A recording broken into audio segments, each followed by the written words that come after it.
안녕하십니까. 예, 반갑습니다. 자, 우리 지난번에 물권법 서술에서 물권의 효력으로 물권적 청구권을 공부를 했고요. 오늘은 이제 물권 변동론입니다. 칠판 보시고요.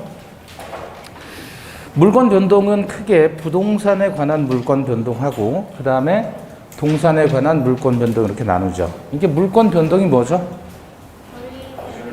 물권의 발생, 변경, 소멸, 요걸 물권 변동이라고 하죠. 그래서 이제 부동산에 관한 물권 변동과 동산 물권 변동으로 분류를 하고요. 다시 부동산은 법률 행위에 의한 물권 변동, 또 하나는 법률의 규정에 따른 물권 변동 이렇게 나누죠.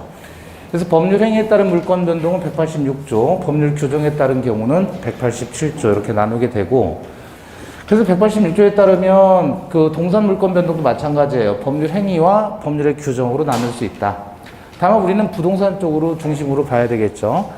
다만 여기서 이제 186조와 187조가 적용되는 경우가 어떻게 달라지고 어떤 경우에는 6조냐 7조냐 이런 것들이 이제 시험에 자주 나오게 되죠.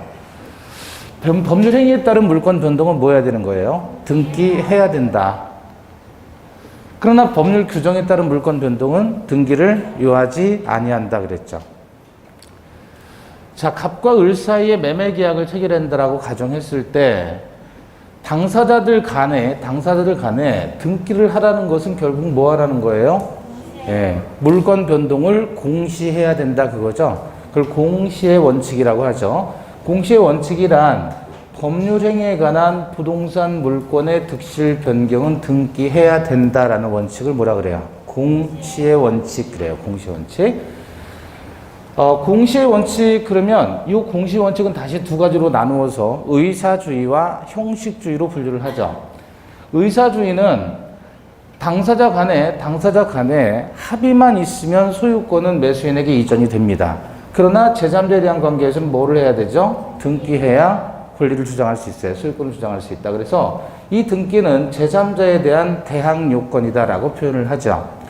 반면에 형식주의라는 것은 당사자 간에는 합의만 있어서는 안 되고 뭐를 해야 돼요? 등기를 해야만 을이 소유권을 취득하게 되는 거예요. 즉 자기들끼리는 등기하지 않아도 물권 변동하더란 말이죠. 의사가 중요하기 때문에. 그러나 제3자에 대한 관계에서는 등기를 해야만 소유권을 주장할 수 있다.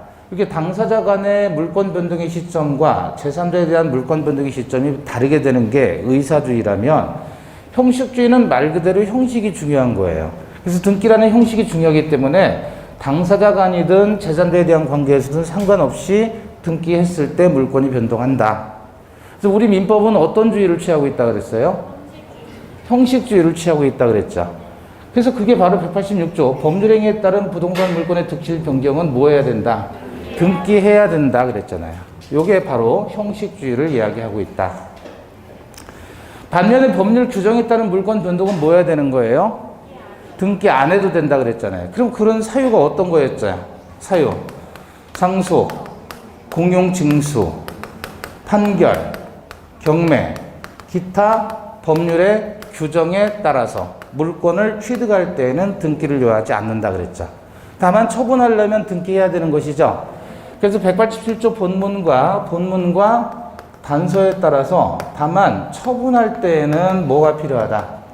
등기가 필요하다.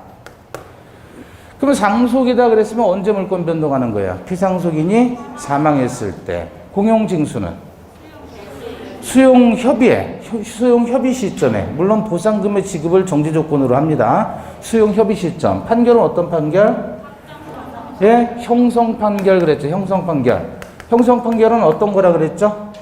예를 들면, 예, 공유물 분할 판결. 이게 형성판결이죠. 그리고 판결 나오면 등기 없이도 물권 변동하는 거고, 경매는 언제예요? 매각대금 완납 시. 기타 법률 규정에는 관습법도 포함이 됩니다. 그쵸? 그래서 시험에 많이 나오는 것들은 결국 이게 등기를 해야 되느냐, 등기 없이도 물권 변동되느냐, 이런 것들이 시험에 많이 나오게 되니까 그거 구별하시고.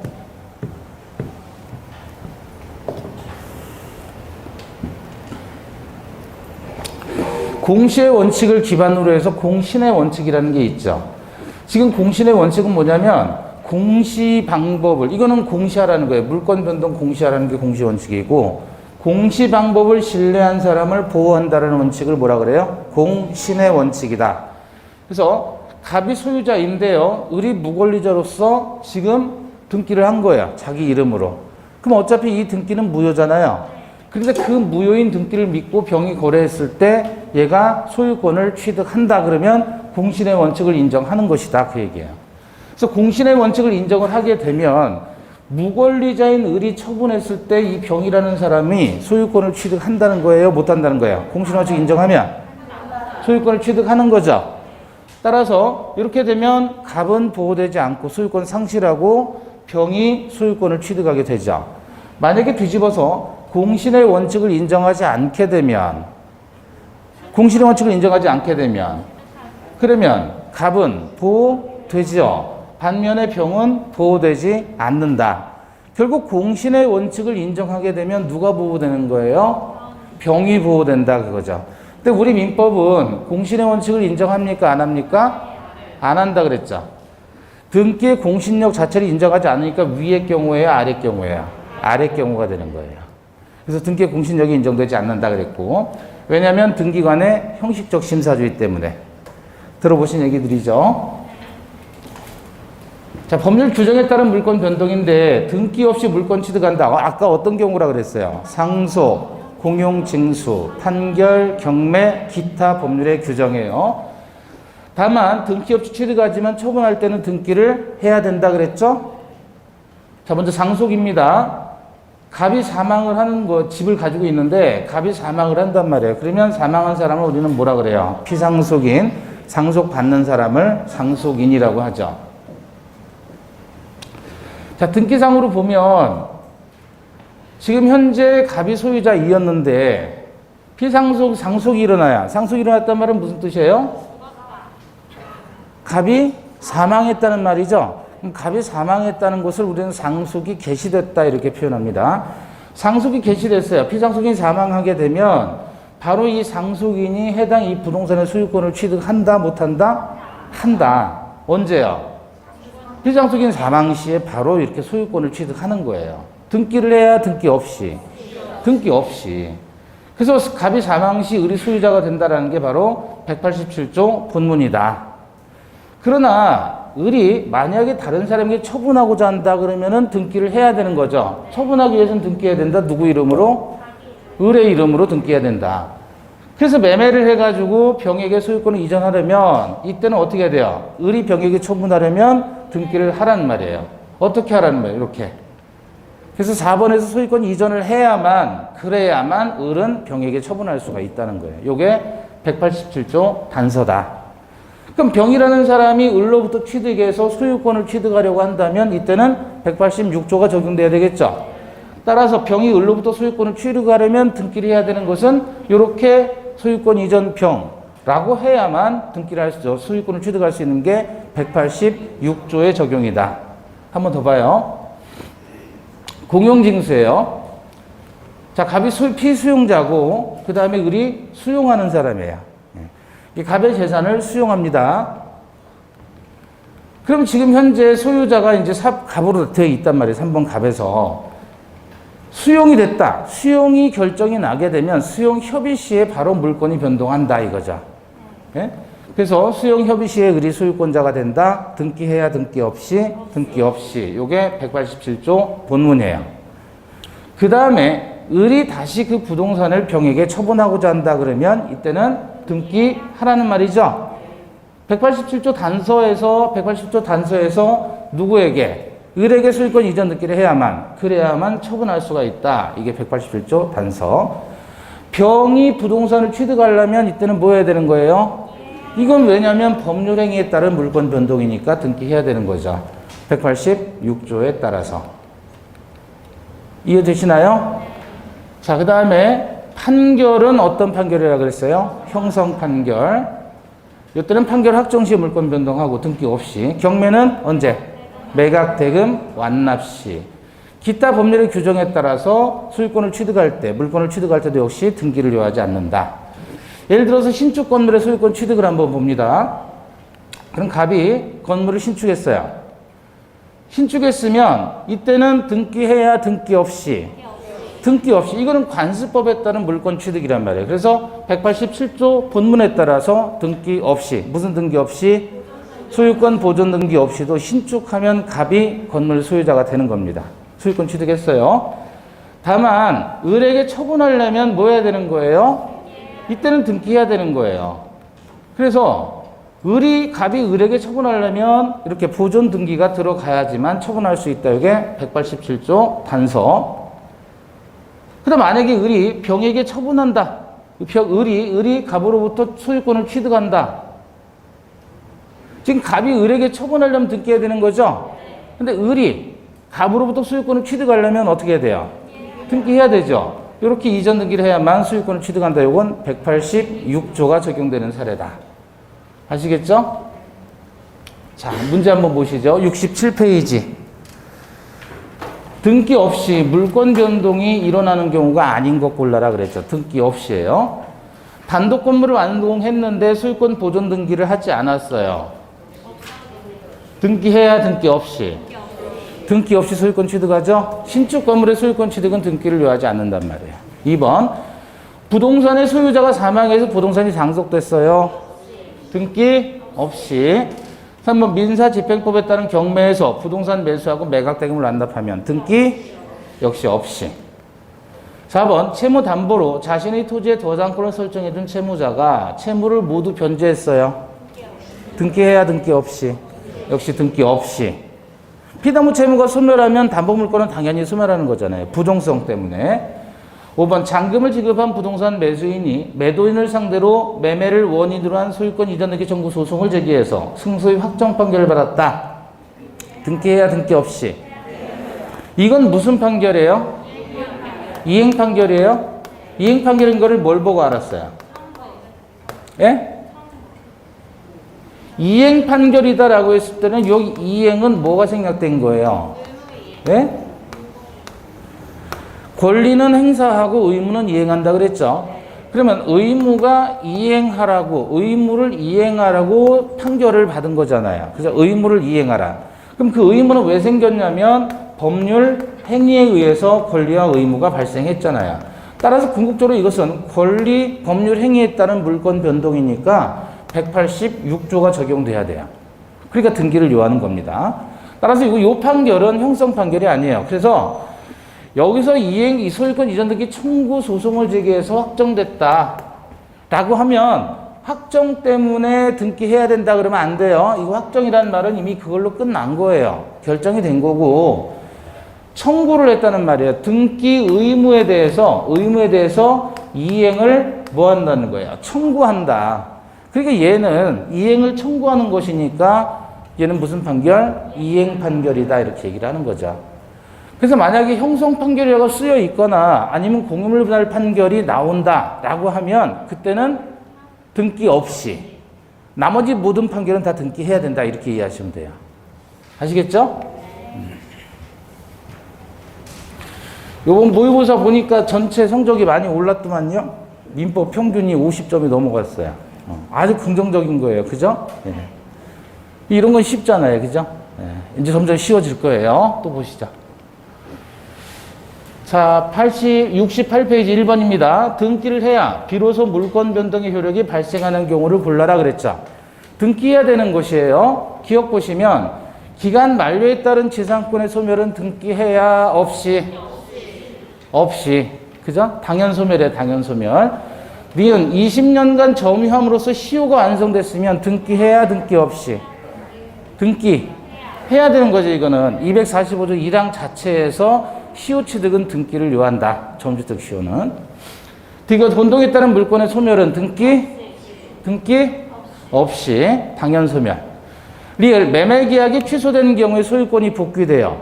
취소됐을 때 소유권이 복귀하면 등기해야 없이. 복귀 들어간다 그러면 당연 복귀예요. 말소 등기해야 복귀예요. 당연 복귀. 복귀 나오면 무조건 당연 복귀예요. 등기 없이.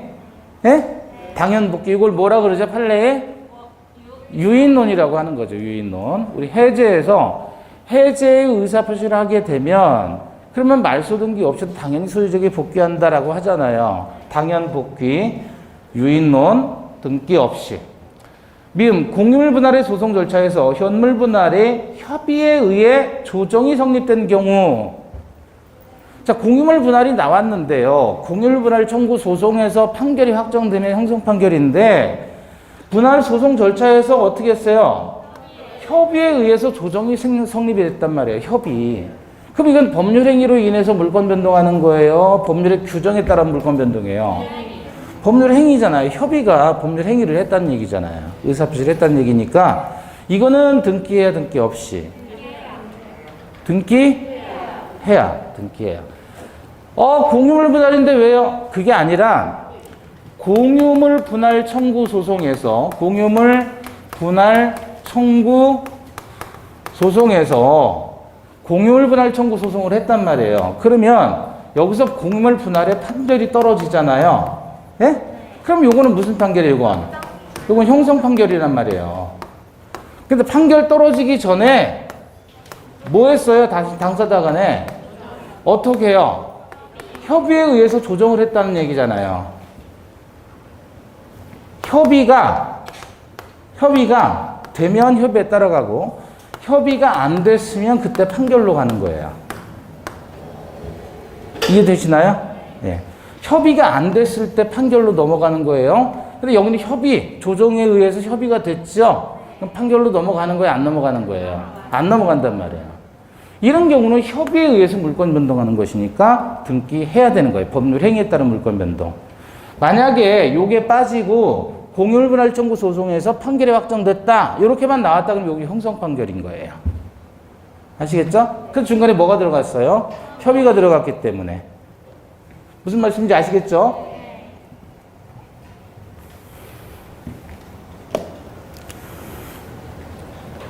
자, 68페이지 2번입니다. 물권 변동에 관한 설명으로 옳은 것 그랬죠. 1번. 토지 수용 재결에서 정한 수용 개시일까지 보상금이 지급 또는 공탁된 경우 그 수용 개시일에 물권 변동이 일어난다. 맞아요?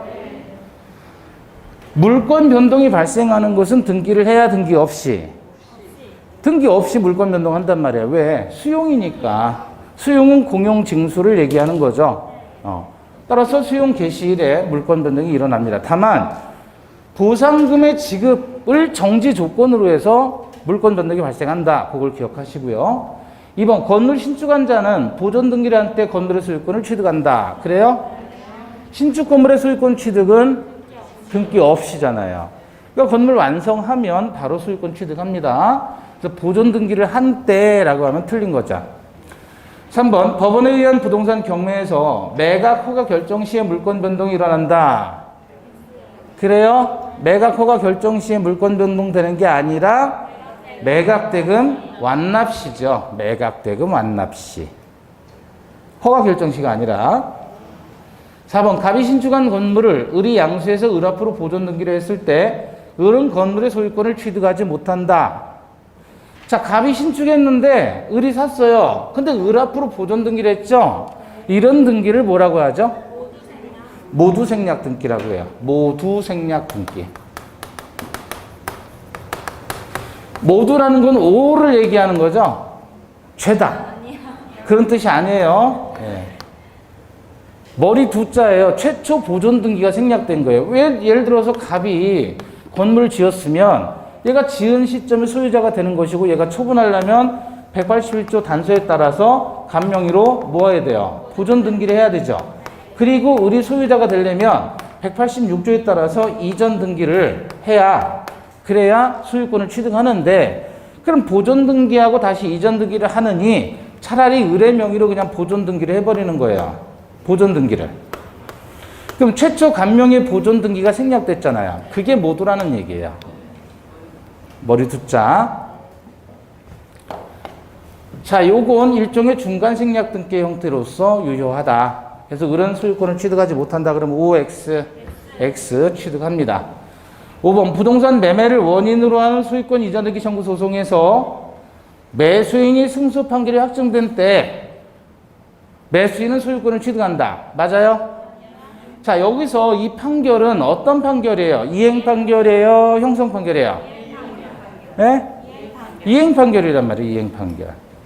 왜냐하면 여기 청구, 이 소유권 이전 등기 소송에서 그랬단 말이에요. 청구라는 말이 빠져있죠. 근데 뭐라 그랬냐면 매매를 원인으로 하는 소유권 이전 등기 청구 소송이에요.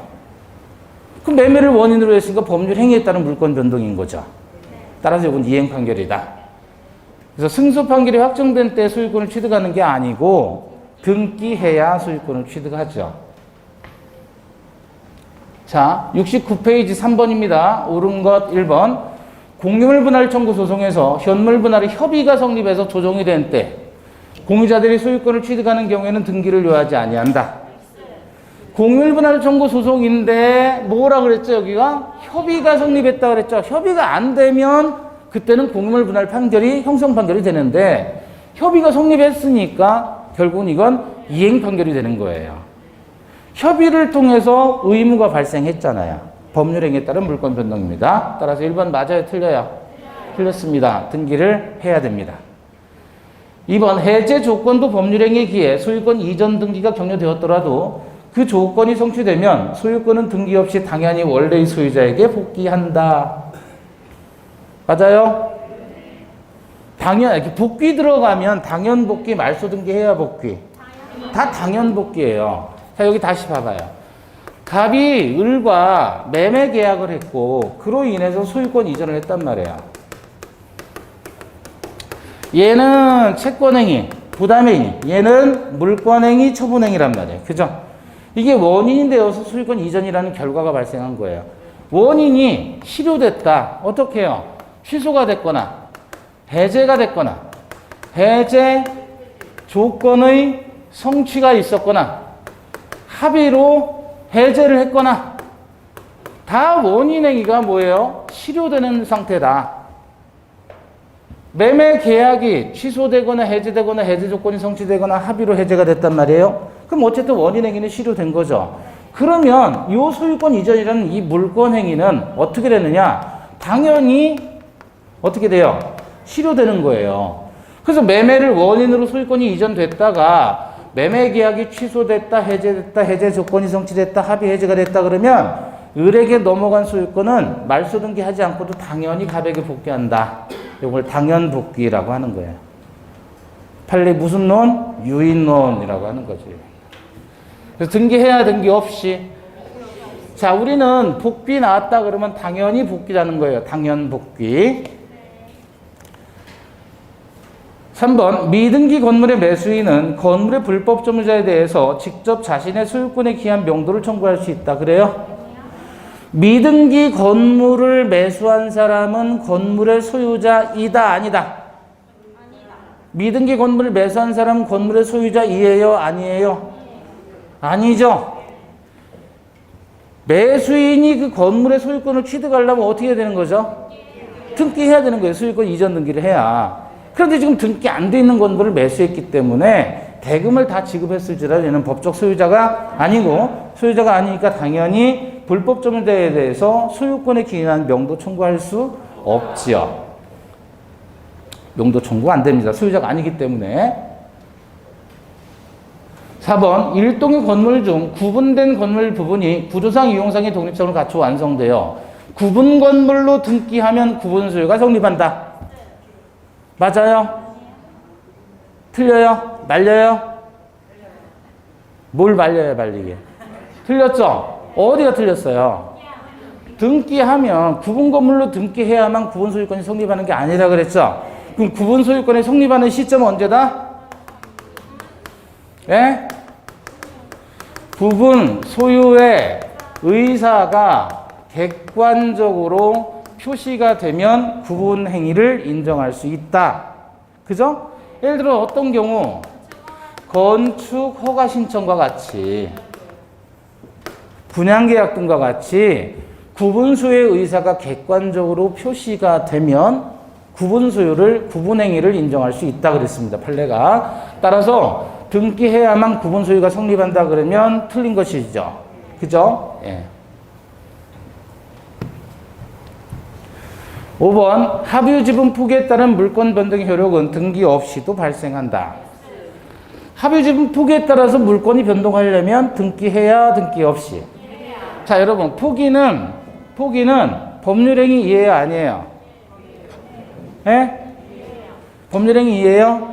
단독행위예요? 계약이에요? 포기하는 거. 단독행위잖아요, 단독행위. 상대방이 있는, 없는?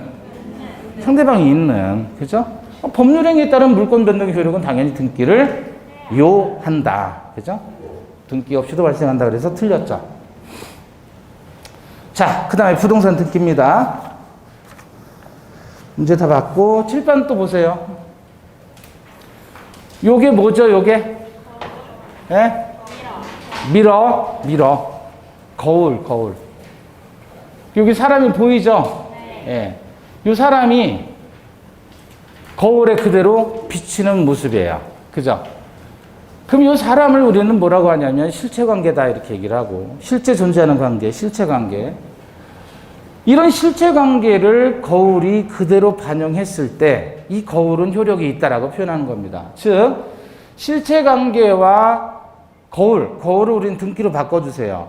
실체관계와 등기가 일치하면 그 등기, 거울은 유효하다. 그래서 이 등기가 유효하다는 말은 무슨 뜻이에요? 예? 등기가 유효하다는 말은 등기는 물권 변동의 효력 발생 요건이다 그랬잖아요. 그래서 물권 변동이 발생한단 말이에요. 그런데 만약에 등기와 실체관계에 부합하지 않는 경우다. 등기가 실체관계에 부합하지 않았어요. 그러면 이 등기는 어떻게 되죠? 무효가 되는 거예요. 무효가 된다는 말은 무슨 뜻이에요? 물권 변동하지 않는다 그런 뜻이에요. 결국 등기가 유효하기 위해서는 뭐 해야 돼요? 등기의 내용과 실체관계가 일치해야 된다. 아시겠죠? 등기의 유효 요건, 실체관계와 등기의 내용이 일치해야 된다. 그럼 만약에 일치하지 않으면 어떻게 되는 거예요? 등기는 효력이 없는 거죠. 등기 효력이 없다는 말은 등기에 기재가 되었어도 물권이 발생, 변경, 소멸하지 않는다 그 얘기죠. 그럼 등기 유효 요건, 결국 유효 요건은 뭐라 그랬어요? 실체관계와 등기 내용이 일치해야 된다. 자, 그런데 우리 등기의 공신력 인정돼야 안 돼요? 안 되잖아요. 등기의 공신력이 인정되지 않으니까 한 번 무효로 된 등기가 있다면 그 뒤로 가는 등기는 다 무효가 된다 그랬죠? 공신 원칙이 인정되지 않으니까. 그럼 거래 안전에 대단히 위험한 요소로 작용하기 때문에 따라서 이런 경우에 유효한 요건을 너무 빡세게 인정하지 말고 완화시킬 필요가 있다. 그래서 무효로 되는 등기가 많아지면 안 되니까 웬만하면 실체관계하고 적당히 일치시켜 놓으면 그건 좀 봐주자 그거예요. 그걸 뭐라고 표현해요? 유효 요건의 완화입니다. 어떤 경우냐면 실제 원인과 다른 원인에 의해서 등기가 된 경우예요. 자, 갑이 아버지고요. 을이 아들이에요, 아들. 증여를 해요. 근데 증여를 하게 되면 자신의 부동산을 증여하게 되면 증여세가 많이 나오니까 세금 굳이 많이 낼 필요 없어서 갑이 아들과 뭐를 하는 거죠? 매매로 위장해가지고 계약을 하는 거예요. 그러면 등기상으로 보면 지금 소유권 이전에서 4번에서 소유권 이전, 갑에서 을로 소유권이 이전되는데 소유권 이전은 등기의 목적이라고 하죠. 등기 원인이 뭐였어요? 매매로 나와 있는데 실제로는 매매는 가짜잖아요. 통정한 허위 표시고 진짜로 한 것은 뭐죠? 증여죠. 그럼 등기부에도 증여로 인한 소유권 이전이라고 나와줘야 되는데 근데 왜 이렇게 해놨어요? 세금 때문에. 그죠? 그럼 원래 매매라고 쓰면 안 되고 증여라고 해야 될 건데 그렇더라도 실제 원인과 다른 원인에 의한 소유권 이전이잖아요. 그죠? 실제 원인과 다른 원인에 의하더라도 증여로 소유권이 이전되든 매매로 소유권이 이전되든 어쨌든 을이라는 자가 현재 소유자이다는 게 공시가 되죠. 그러니까 등기 원인이 다른 경우에도 요건 유효로 봐주자 그겁니다. 원래대로라면 이것도 무효가 돼야 되지만 유효 요건을 좀 완화시켜 본다는 얘기예요. 등기 공신력이 없는 단점을 보완하기 위해서. 이해되십니까? 자, 그랬을 때 우리가 요거를 앞에서 뭐라고 봤냐면 매매는 통정한 허위 표시로서 무효이고 요거는 증여는 무슨 행위? 은닉행위로서 유효다 그랬죠. 은닉행위. 처음 들었어요. 그죠? 자, 두 번째 무효등기를 또 써먹자 이거예요. 무효등기의 유용. 이때 무효 등기를 다시 활용하는데 다만 조건은 뭐예요? 등기상에 이해관계인이 없을 때 한해서 무효 등기 또 써먹자. 예컨대 갑이 을로부터 1억 원을 빌렸단 말이에요. 그럼 얘는 채권자죠. 자신 소유 부동산에 대해서 저당권을 설정했단 말이에요. 그래서 저당권자가 됐어요. 자, 이 상황에서 채무자가 돈을 갚았습니다. 변제를 했어요. 변제를 했어요, 갑이. 그러면 이 저당권은 말소 등기해야 소멸, 당연 소멸? 당연. 소멸이 되는 거예요. 돈 갚는 순간. 그럼 이제 말소 대상이 되는데, 그런데 그 이후에 또 돈을 빌린 거예요. 그럼 원래대로 하면 요거 말소시켜 놓고 다시 빌려주면 다시 저당권 설정해야 되겠죠? 그런데 이거 말소시켜 놓지 않고 있다가 그걸 또 써먹겠다 그거죠. 이미 무효인 등기인데 유용했다는 거예요. 활용했다는 뜻입니다. 그래서 무효 등기를 다시 재활용하겠다. 이것은 어떤 조건 하에서? 등기상에 이해관계인이 없는 조건 하에서 가능하다. 만약에 이렇게 갚았어요. 갚는 순간에 여기 예를 들어서 저당권자가, 전세권자가 들어가 있었단 말이에요. 1번 저당권, 2번 전세권. 그리고 이제 다시 요 전세권 들어간 이후에 그 후에 다시 1억 원을 또 빌려주면서 저당권을 요걸로 써먹었다. 그러면 안 된다는 얘기예요. 등기상의 이해관계인이 있어서. 아시겠죠?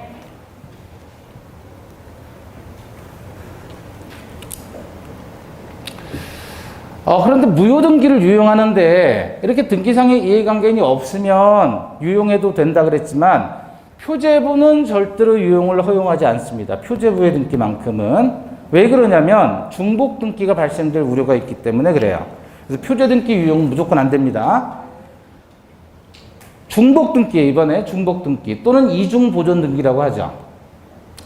자, 먼저 표제부의 중복입니다. 표시란의 중복. 먼저 이루어진 등기, 선 등기라고 해요. 나중에 이루어진 등기가 후 등기예요. 그러면 표제부가 중복됐다는 말은 사실상 이름표가 잘못됐다는 거죠. 그때는 어떻게 따져주냐면 실체관계에 부합하는 등기만이 유효입니다. 선후를 따지지 않고. 이거는 권리의 등기예요? 사실의 등기예요? 사실에 관한 등기죠. 그 부동산의 정보, 이름에 관한 등기, 이름표에 관한 등기예요. 그럼 그게 선등기든 후등기든 상관없이 실체관계에 부합하는 것만이 유효합니다. 표제부에 대해서는. 두 번째 이제 상란이 중복됐을 때, 갑구, 을구가 중복됐을 때예요. 이때 명의인이 같은 사람일 경우하고 명의인이 서로 다른 사람일 경우로 나눕니다. 그래서 명의인이 같다면 선등기가 갑의 명의로 되어 있고요. 나중에 만들어진 등기가 또 갑의 이름으로 했어요. 명의인이 같죠. 이 경우는 실체관계에 부합되는지 여부를 따지지 않고 무조건 선등기만 유효합니다. 나중에 여러분들은 혼란에 빠뜨리려고 문제에서는 얘는 실체관계에 부합합니다. 얘는 실체관계에 부합하지 않습니다. 어떤 게 유효일까요? 라고 하면 선등기만 유효한 거예요. 명의인이 같을 때에는. 왜냐하면 일물 일권 주인은 등기법으로 어떻게 나누어지죠? 1 부동산, 1 등기, 용지, 주의로 나오게 되죠. 그러면 하나의 부동산이 있을 때 이미 등기 용지가 먼저 만들어졌죠. 그죠? 그럼 얘가 일물 일권주에 맞는 거예요. 명의인이 같단 말이죠. 그럼 뒤에 이루어진 등기가 얘가 중복되는 것이니까 얘가 말소되는 거예요. 그런데 얘는 실체관계 일치하지 않지 않습니까? 그러면 경정이나 변경으로 바로 잡으면 되는 거예요. 내용을. 그래서 절차적으로 먼저 이루어진 등기만이 유효하다. 다음에 명의인이 다른 경우는 어떻게 되겠느냐? 선등기가 갑이고 후등기가 을이에요. 이렇게 되면 일단은 선등기에 효력을 주는 겁니다. 선등기, 절차적으로 먼저 이루어진 등기. 근데 선등기가 유효냐 무효냐를 따져보고 후등기의 효력을 결정하는 거죠. 그래서 선등기가 원인 무효가 아닌 한 후등기는 무효라고 하는 거예요.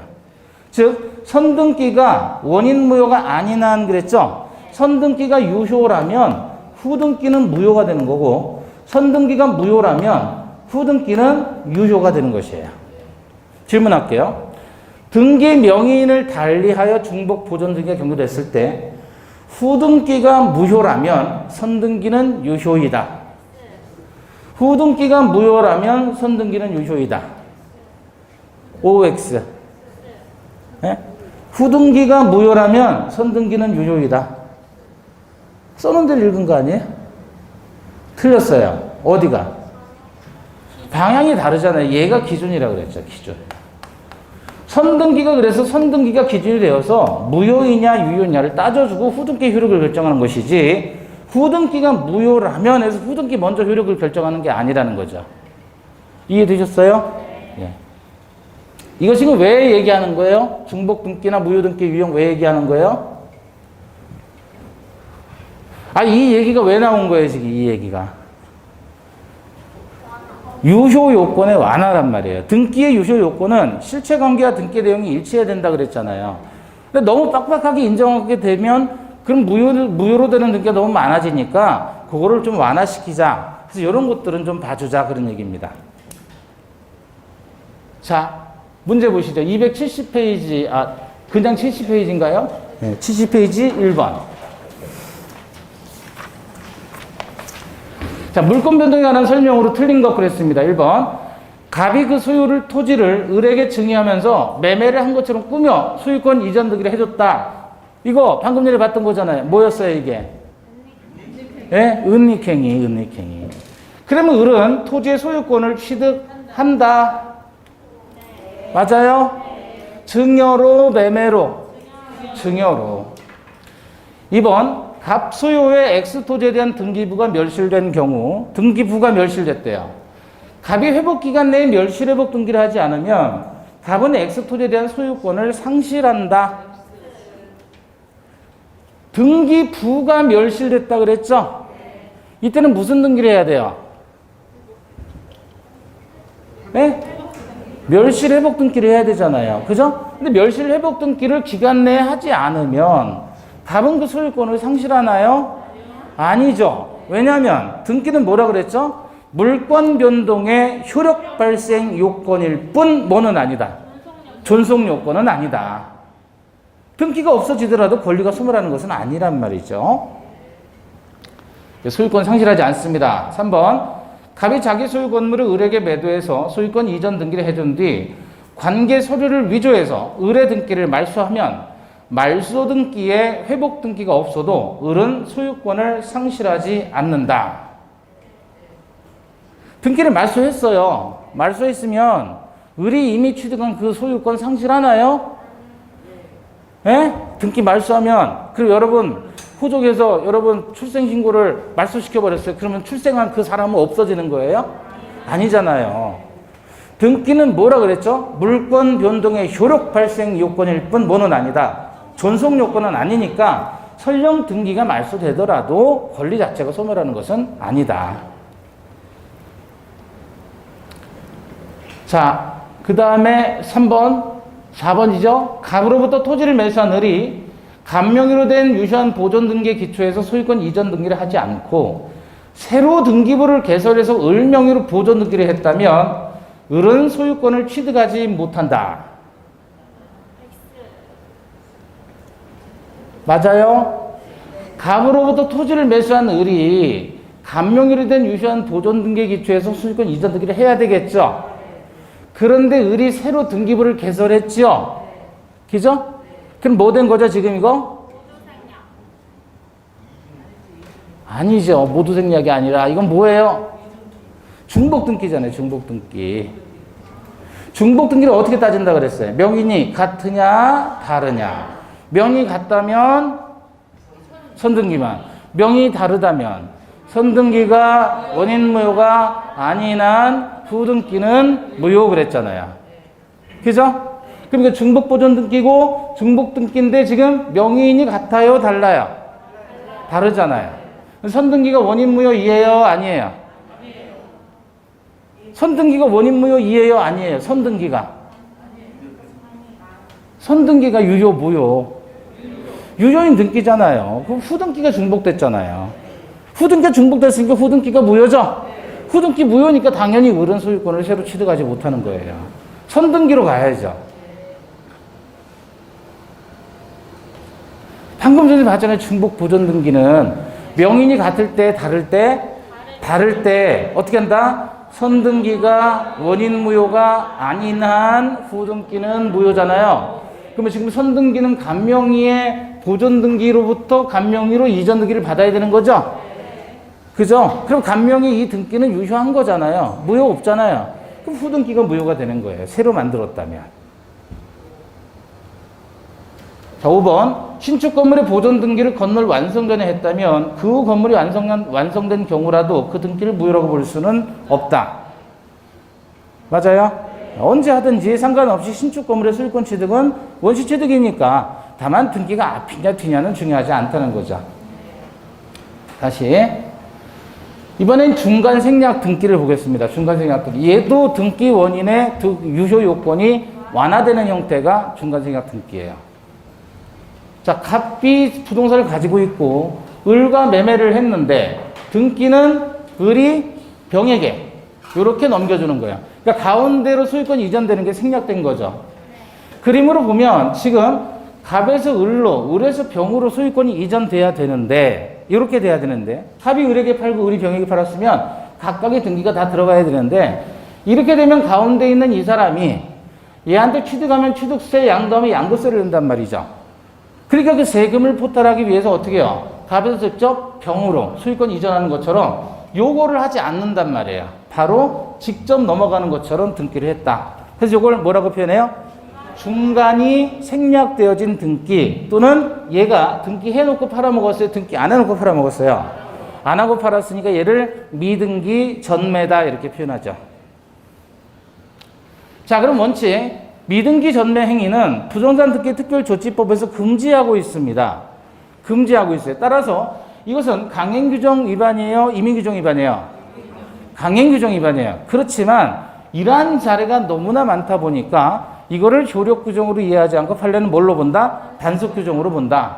따라서 원칙은 금지하는데 무슨 규정이다? 단속규정. 따라서 위반해도 유효, 무효? 유효인 거예요. 두 번째, 그러면 3자 간 합의, 얘하고 얘하고 얘하고 이 3자 간의 합의가 없을 때는 어떻게 하냐면 병은 중간자를 대위해서 등기를 청구할 수 있다. 병이 을을 대위해서 등기를 청구하지 직접 등기 청구는 못합니다. 이때 병은 채권 양도를 원인으로 직접 등기 청구할 수 있겠느냐. 다시 말하면 을이 가지고 있는 갑에 대한 등기 청구는 채권이죠. 이 채권을 얘한테 양도하고 얘한테 그러한 통지를 했어요. 채권 양도에 통지를 했어요. 그렇다면 병은 직접 갑에게 등기 청구할 수 있다, 없다? 채권 양도를 원인으로도 직접 등기 청구할 수가 없다는 거예요. 설령 통지를 했어도. 왜냐하면 이자의 승낙이 있지 않는 이상에는 직접 등기 청구는 못한다. 판례의 확고한 태도예요. 채권 양도 통지 가지고는 안 돼요. 통지만 가지고는 안 되고 이 사람이 동의를 해줬거나 또는 이 사람의 승낙이 있어야만 그 병이 갑에게 직접 등기 청구할 수 있다는 거예요. 왜냐하면 채권 양도 통지서는 위조할 수가 있나요? 위조될 수도 있죠. 그럼 통지서 딸랑 믿고서 갑이 가지고 있는 부동산을 넘겨줘야 된다는 건 너무 위험하잖아요. 그래서 법원에서는 확고하게 이 채권 양도 통지서 가지고는 채권 양도가 되는 게 아니고 부동산에 관해서는 특히나 채무자의 동의나 승낙이 있을 때 한해서만 직접 등기 청구가 가능하다라고 보고 있어요. 아시겠죠? 작년도 그랬고 올해도 이 판례가 계속 나오고 있어요. 세 번째, 이제 3자 합의가 있을 때입니다. 3자 합의가 없으면 어쨌든 얘는 직접은 안 되고 무조건 대위에서만 등기 청구하는 거고 채권 양도를 원인으로 해서도 직접 등기 청구는 안 돼요. 근데 3자 합의가 있단 말이에요. 3자 합의가 있다면 갑과 을과 병과 갑이 합의를 한 거예요. 이럴 경우라면 직접 등기 청구할 수가 있다. 그래서 병은 직접 갑에게 등기 청구할 수 있어요. 3자가 합의가 있다면. 이때 을이 가지고 있는 등기 청구는 소멸하는 것은 아니냐 그거예요. 을이 가지고 있는, 즉 을이 매수인으로서 갑에게 가지고 있는 소유권 이전 등기 청구권이 3자 합의가 있을 때 병이 직접 등기 청구할 수 있다라고 해서 이자가 가지고 있는 등기 청구권 소멸하는 것은 아니다. 소멸하는 것은 아니에요. 그럼 그대로 가지고 있는 거죠. 다만 편의상 병이 직접 갑에게 등기 청구할 수 있다라고 얘기를 해주는 거고, 이 경우에 매매대금을 인상하는 합의를 했어요. 갑과 을 사이에. 예? 3자 합의가 있다면 갑과 을 사이 매매대금 인상에 합의를 했다. 자, 뭐냐면 얘 부동산을 얘가 1억 원에 샀어요. 그리고 이놈한테 2억 원에 팔아먹어요. 그럼 얘는 중간에서 얼마나 챙기는 거예요? 1억 챙기죠? 그럼 갑의 입장에서는 기분 좋은 거예요, 나쁜 거예요? 내 거를 싸게 후려쳐서 갖고 가가지고 내 거를 비싸게 지가 팔아먹어서 중간에 마진을 남겼다 그러면 얘 입장에서는 인상을 써요, 안 써요? 그래서 을의 손을 지그시 자꾸 뭐라 그래요? 너 나하고 콩밥이나 같이 먹자. 내가 스스로 자수하련다. 그럼 얘가 뭐라 그래요? 제가 5천만 원 더 드릴게요, 그러냐. 제가 1억 중간에 해먹었는데 1억 하지 않고 제가 5천만 원 떼드릴 테니까 매매대금 인상을 좀 하시죠. 인상 쓰니까 인상에 합의를 했어요, 안 했어요? 인상을 합의를 했다. 그럼 얘가 5천만 원 더 준다 그랬단 말이에요. 그래서 이제 갑이 화를 누그러뜨리고 있는데 돈을 안 주는 상태예요. 아직은. 그때 병이 직접 갑에게 등기 청구 들어가면 갑은 인상대금 못 줬다, 을이 안 줬다라는 것을 이유로 등기 거절할 수 있다는 게 판례죠. 그래서 갑은 인상금의 미지급을 이유로 병의 등기 청구 거부할 수 있다. 네 번째, 토지거래 허가 지역에서 중간생략 등기라는 단어 나오면 볼 것 없이 이거는 무효입니다. 확정적인 무효. 협력 의무나 이런 거 다 인정되지 않아요. 무조건 무효예요. 왜냐하면 이건 투기니까. 토지거래 허가 지역에서의 미등기 전매 행위는 투기입니다. 따라서 이건 확정적으로 무효이다. 그래서 중간생략 등기 나오면 이렇게 네 가지로 딱 정리해서 기억을 하시면 웬만한 문제는 다 풀립니다. 보시면 72페이지 4번입니다. 갑은 자신의 X토지를 을에게 매도했고 을은 X토지를 다시 병에게 전매했다. 틀린 것을 모두 골라라 그랬죠. 기억. 갑을병 사이에 중간생략 등기에 관한 합의가 있다면 3자 합의가 있던 거죠. 그럼 갑의 을에 대한 소유권 이전 의무는 소멸한다. X죠. 3자 합의가 있다라고 해도 중간자가 가지는 등기청구권은 소멸하는 것이 아니다 그랬잖아요. 그럼 권리가 소멸하는 것이 아니니까 의무도 소멸하는 것은 아니다. 미은 을의 갑에 대한 소유권 이전 등기 청구권의 양도는 갑에 대한 통지만으로 대항력이 생긴다. 통지만 가지고는 안 된다 그랬어요. 채권 양도 통지만 가지고는 안 되고 채무자 갑의 승낙이나 동의가 있어야 된다 그랬죠. 부동산 소유권을 이전해 주는 것이니까 통지서 하나 위조된 통지서 하나 딸랑 받아가지고 소유권 이전해 주면 안 될 거 아니에요. 자, 그 다음에 디귿. 갑을병 사이에 중간생략 등기에 관한 합의가 없다면 3자 합의가 없다면 중간생략 등기가 이루어져서 실체관계에 부합하더라도 그 등기는 무효이다. 아니라 그랬죠? 유효이다. 단속규정 위반이니까. 리을. 갑을병 사이에 중간생략 등기에 관한 합의가 있은 후 갑을 간의 특약으로 매매대금 인상한 경우 갑은 인상된 매매대금 미지급을 이유로 병에 대한 소유권 이전 의무 이행을 거절할 수 있다. 맞죠? 예. 자, 72페이지 5번입니다. 을이 갑소유 부동산을 매수한 후 다시 병에게 매도하고 인도했는데 등기는 아직 갑의 명의로 남아있다. 틀린 것. 1번. 갑을병 전원이 중간생략 등기 합의를 했을 때 병은 특별한 사정이 없는 한 직접 갑에게 소유권 이전 등기를 청구할 수 있다. 3자 합의가 있으면 직접 등기 청구할 수 있다 그랬죠? 2번. 갑을병 사이 중간생략 등기 합의 없이 병 명의로 등기가 됐다면 중간생략 등기 합의가 없었다는 이유만으로 등기를 무효로 할 수는 없다. 단속 규정이니까요. 3번. 갑을병 사이에 중간생략 등기 합의가 있더라도 갑은 을이 매매대금을 지급하지 않았음을 이유로 병의 소유권 이전 등기를 거절할 수 있죠. 4번. 중간생략 등기 합의가 없다면 병은 갑의 동의나 승낙 없이 을의 소유권 이전 등기 청구를 양도받아 갑에게 소유권 이전 등기를 청구할 수 있다. 안 된다 그랬죠? 동의나 승낙이 없는 이상의 채권 양도 통지만으로는 대항력이 발생하지 않습니다. 5번. 만약 갑소유 부동산이 토지거래 허가 구역이다. 그러면 볼 것 없이 그 등기는 뭐죠? 무효이죠. 확정적인 무효.